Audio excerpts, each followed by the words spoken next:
Argentine midfielder Emiliano Buendia খুবই সম্ভাবনাময়ী একজন midfielder ছিলেন। আর্জেন্টাইন ফ্যানরা একটা সময় তাকে নিয়ে স্বপ্ন দেখত, আর্জেন্টিনার মিডফিল্ডের ফিউচার বাবা হইতো তাকে। আর্জেন্টিনার মিডফিল্ডার তখন এত বড় বড় নাম ছিল না যখন এমিলিয়ানো বুয়েন্দিয়াকে নিয়ে হাইপ উঠছিল। এমিলিয়ানো বুয়েন্দিয়া দুর্দান্ত একজন মিডফিল্ডার ছিলেন, কিন্তু সময়ের সাথে সাথে এমিলিয়ানো বুয়েন্দিয়া তার পারফরমেন্স গ্রো করতে পারেননি। আজকে Emiliano Buendia Argentina national team থেকে অনেক দূরে সরে গেছেন। এমিলিয়ানো বুয়েন্দিয়ার সিনিয়র ক্যারিয়ার শুরু হয় 2014-15 সিজনে আপনার স্প্যানিশ ক্লাব গ্যাতাফের হয়ে, কিন্তু বুয়েন্দিয়া আলোচনায় আসেন ইংলিশ প্রিমিয়ার লিগের ক্লাব নরউইচ সিটিতে খেলার সময়।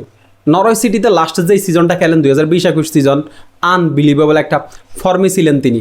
41টা ম্যাচ খেলছেন, যেখানে 15টা গোল 16টা অ্যাসিস্ট, 41টা ম্যাচে 31 গোল কন্ট্রিবিউশন।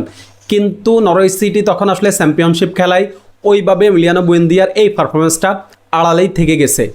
এমিলিয়ানো বুয়েন্দিয়া এর পরের সিজনেই চলে আসেন অ্যাস্টন ভিলাতে।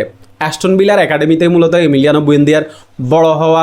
অ্যাস্টন ভিলাতে আসার পরে আসলে হারিয়েই গেছেন বলা চলে, তিনি নিজেকে হারিয়ে খুঁজতেছেন, ওইভাবে ভালো পারফরমেন্স করতে পারতেছেন না, ম্যাচের পর ম্যাচ খারাপ করতেছেন, সিজনের পর সিজন তার খারাপ যাইতেছে।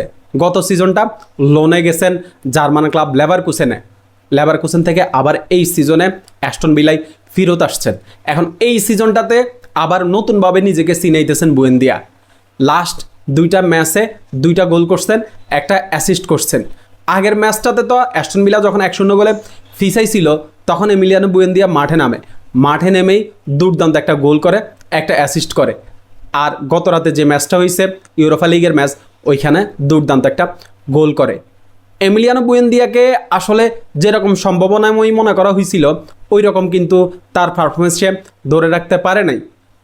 2022 সালে অনেক এক্সপেকটেশন নিয়ে এমিলিয়ানো বুয়েন্দিয়াকে আর্জেন্টিনা ন্যাশনাল টিমে ডাকা হয়। একটা ম্যাচে সুযোগ পাইছিল, এরপরে আর্জেন্টিনা ন্যাশনাল টিম থেকে হারাই গেছে।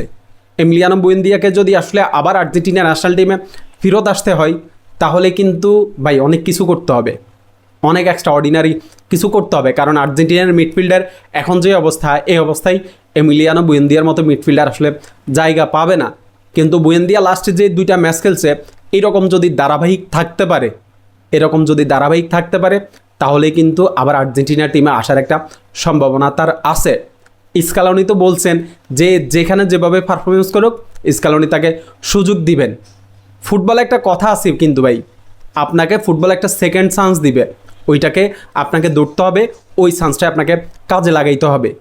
এমিলিয়ানো বুয়েন্দিয়ার যে আসলে কোয়ালিটি, ওই কোয়ালিটি নিয়ে কারো কোনো প্রশ্ন থাকার কথা না। কারণ বুয়েন্দিয়া মিডফিল্ডে যে ডমিনেন্স করে, বুয়েন্দিয়ার ভিশন, মিডফিল্ডে ক্রিয়েটিভিটি, তার গোল কন্ট্রিবিউশন, তার ড্রিবলিং, সব কিছুই ভাই দুর্দান্ত। এখন শুধু একটু ধারাবাহিক হওয়ার দরকার। এই ধারাবাহিক হইতে পারলে কিন্তু আবার আমরা আর্জেন্টিনা ন্যাশনাল টিমে এমিলিয়ানো বুয়েন্দিয়াকে দেখতে পারি। শুভকামনা এমিলিয়ানো বুয়েন্দিয়ার জন্যে। ধন্যবাদ সবাইকে।